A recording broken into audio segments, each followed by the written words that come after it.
I had losses recently that a lot of you guys have had before, your parents, losing your parents. My stylist went through that, and her brothers and sister, and it was something I never got used to. And being a digger, you'd think I would, but it's been part of our life all the time. And I was thinking about all the, Mom and Dad had 17 of us, and 15 of us grew up in that house down there. We went through a lot, and I thought alcohol was part of everybody's life. And it's something I seen every day. And as I grew up, and me and my siblings, and we all got good in sports and stuff, and with that recognition, and people come to see you, and you're pretty good, and they offer you a drink.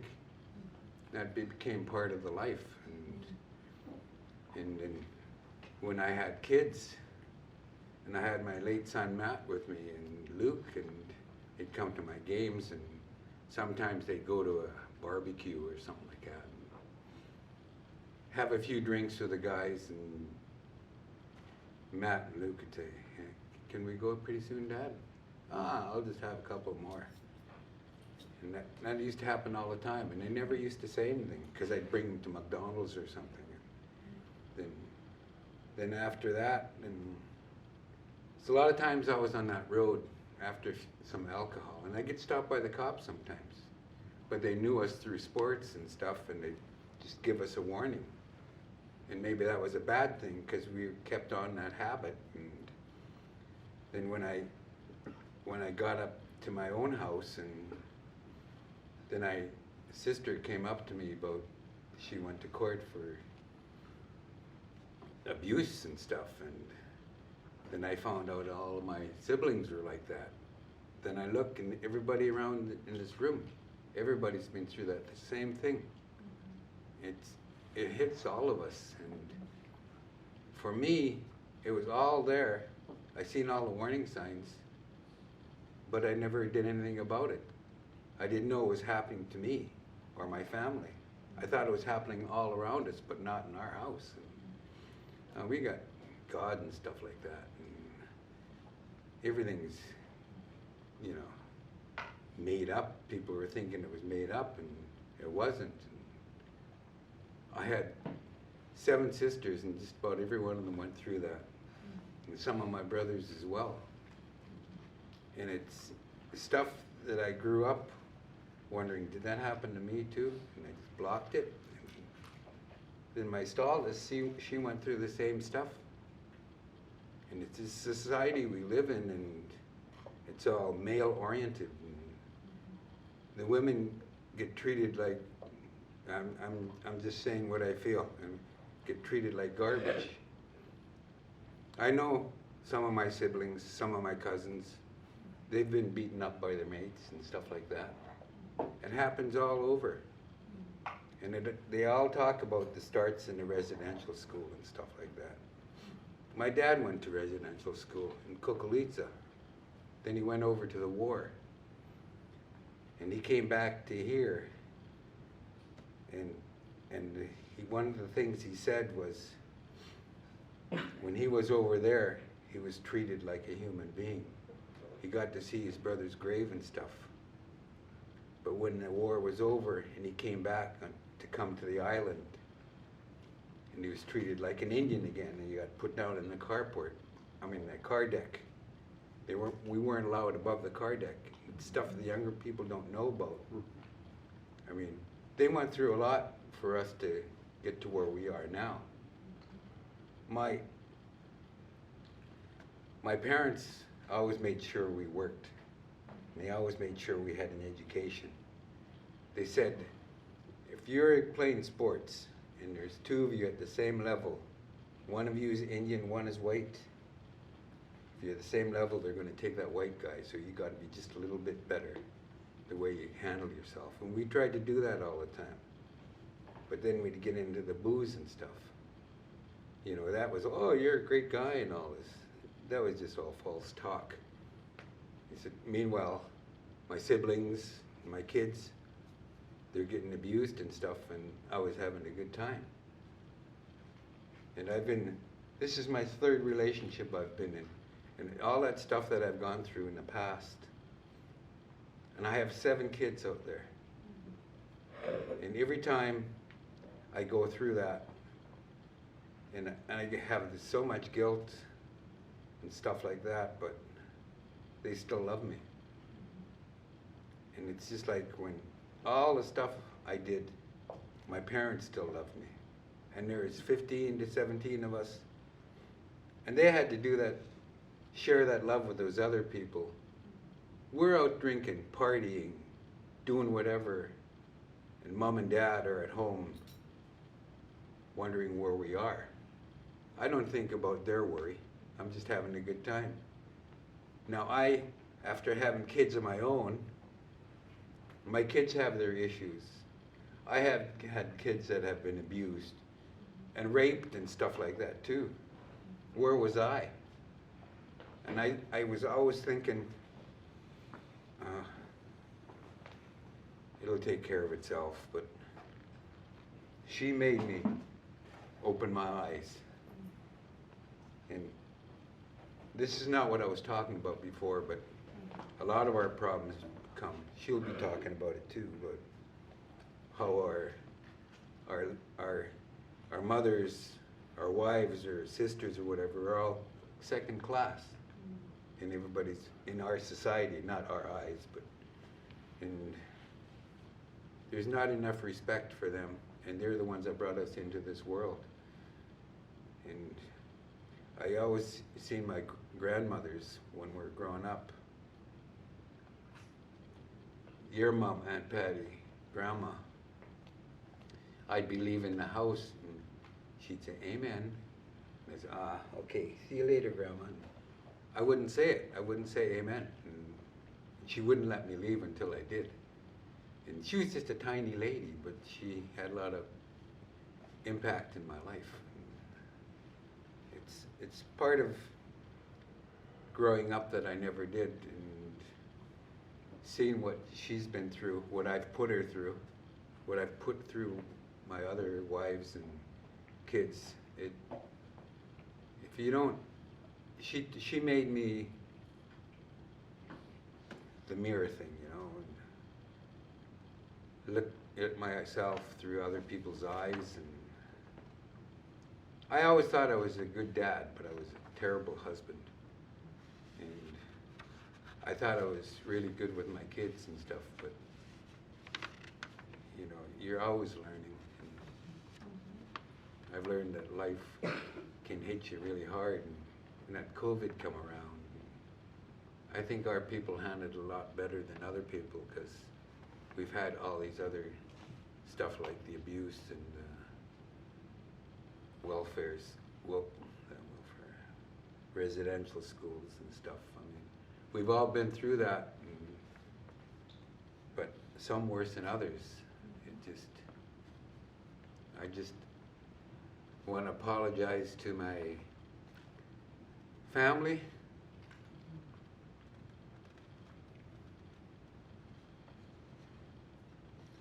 Thank you for this, Aunt Patty. I was really worried about Corey too, like Charlie. We all have,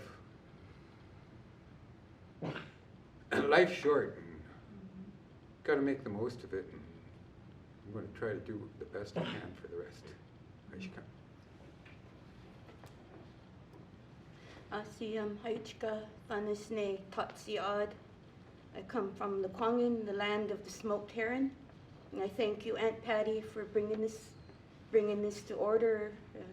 It comes from our elders to help our children, to help save us.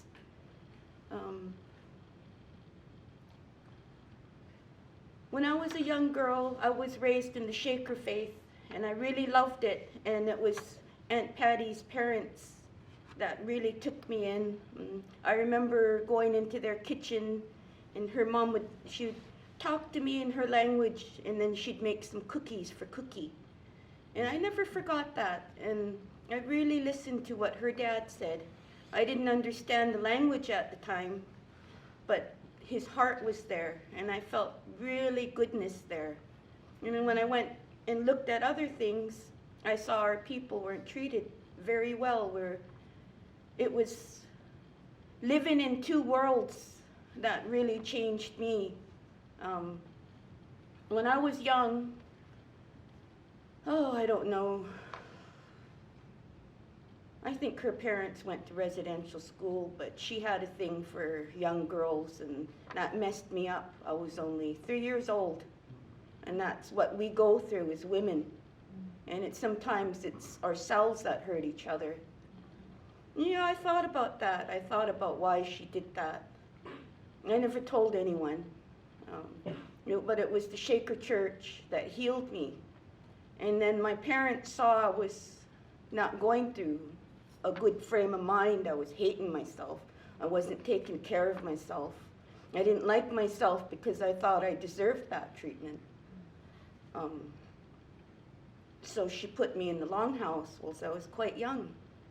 That saved me. That turned me around. But that didn't save me good enough, because when I was 27, after my second child, I got postpartum depression, and I went crazy. I drank, I did drugs, I hurt my family.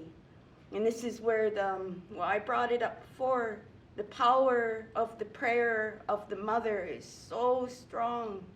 I was very lucky that my mother was here to help guide me away from that. And I didn't listen at first. I believed the world that I wasn't good enough. I believed the world that I would never be good enough or never amount to anything, because that's what was pounded in my mom's head when she was a residential school student. They always told her she wasn't going to amount to anything. And she made sure she taught us that we were going to amount to something. But I did wrong all on my own.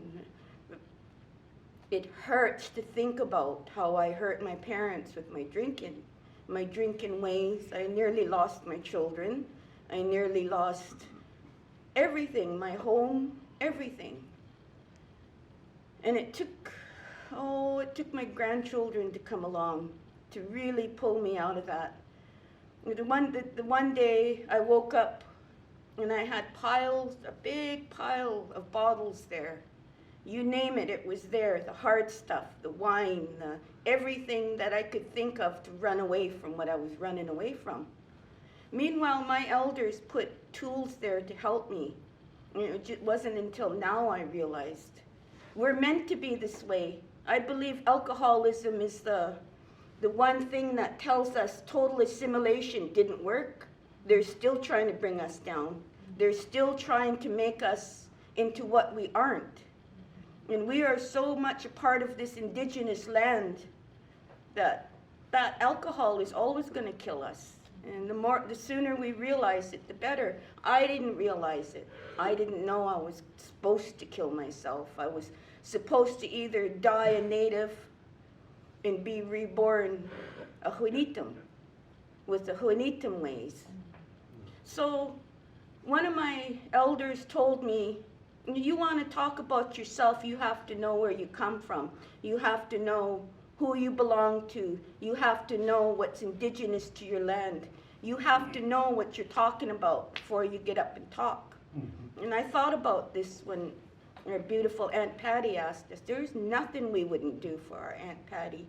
When I was a little girl growing up in the Shaker Church, and when they did finally speak the language, or English language, because I didn't understand, if we could get those recordings, we'd understand a lot more what the elders said. And when they started describing the Mother Mary figure, I always thought, are they talking about Aunt Patty? Because if you were to take a description and put it beside her, that would be the Mother Mary figure. The loving mother, the mother that prays, the mother that cares for her children. I know this is the Jewish religion, and that was right for them. But our own religion, from what I understand, it wasn't that much different. Love your neighbor, respect one another, help one another. It's just the bad people that take it and twist it, and that's always going to happen. And I think that's why our people are so nervous about talking about what we own, because we don't know if it's going to be twisted up like that. Mm-hmm. We watched that, the Sohelam on, he never told any real stuff. I know that's my relative. And so the generation of our grandchildren, I think, is the ones that we need to educate to come and help us that are still floundering. Mm. If I didn't have beautiful, wonderful mother figures, I wouldn't be here. I've got 2 sons and 4 daughters. I've got 10 grandchildren and 1 great-granddaughter. I had to smarten up, and it was the grandchildren that did it. And when I see my children walk in the same path, and then I look at what's around them, and I was like, okay, we need to pull them away from that. We need to pull them away, because everybody finds equalness when they're in the hospital, when they're sick. That's how I stopped. I got breast cancer when I was 43, and because of the harsh chemotherapy, it took some of my insides, my intestines. So, and that's because I thought, well, 1 drink won't help, 1 here or there, it's not going to hurt, but it did hurt. If you have something wrong with you, it's going to attack it in there. And I remember the elders every spiral season, like 7, 15 years, they warn us young people, that stuff, those chemicals in there are killing you. You're going to end up in the hospital, you're going to be sickly. And it's true, the ones that didn't listen, the ones that didn't pull themselves away in time, they're in there now. We can see it. We know that this COVID also brought it out more. And I'm surprised. The ones I know that drink every day, I'm watching them and I'm worried. And I really hope they find their way and find their way back, because we have a beautiful, beautiful tradition and culture and ceremonies. The one common denominator I hear about people finding their way back from being lost was culture. They name something of the Longhouse. They name something of the Shaker Church. When I was growing up, the Shaker Church was our elementary school. The big house, or no, the powwow was our high school. And the Longhouse is our university. That's our people's way. Even though the Shakers are borrowed, it still has the same teachings in what we believe. We don't, if I recall when Grandpa Bert was the head of that, oh, it was a beautiful golden age. Everybody was helped. Everybody was acknowledged. Everybody was honored. He honored the mother, the woman. It's the only sore part I have with Christianity is because it doesn't honor the mother, the goddess, the mother earth. Other than that, it's a beautiful religion. It's well thought. It puts important things in its mythology that we all should do. And us as oral people, if we look back far enough, we can find those same teachings. I didn't mean to, I'm not dissing the religion or anything. It still has beautiful, it healed me. It brought me back.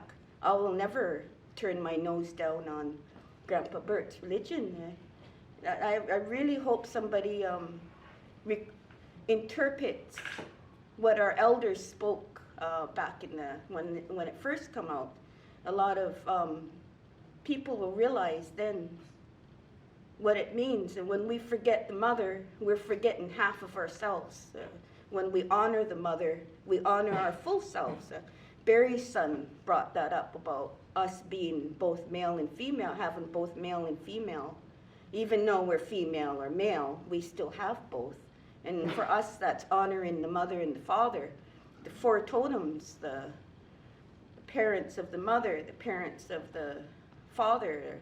And we don't honor all of what we have, then that's just leaving a big gap for assimilation tactics to get in, to come in. So we can remember who we are. We got to forget what we were told to be. And that's what our generation got forced down our throat. But the upcoming generation, the one I like to tease about, Gen X, they have that Gen Z and stuff. But there's one generation that put their foot down and said, no more. We're not going to antagonize the brown-skinned people. We're not going to hurt the gay people. We're not going to judge it. I really appreciate this generation, and I hope they carry on what they're doing, because that's the prayer of the mothers, the grandmothers, the grandfathers, the uncles, the aunties. They're speaking on behalf of all of us, and us as upcoming elders, you know, we have to support this. And if we don't know what we're talking about when they come and ask us questions, and we're going to refer them to the greatest encyclopedias, or our elders that have sat with them. Thank you so much, and lots of love to our Aunt Patty, and I wish her well, and I hope she receives what she's asking for, and this is a great way to get on the oral history of the ones that remember them. Haich Kasia.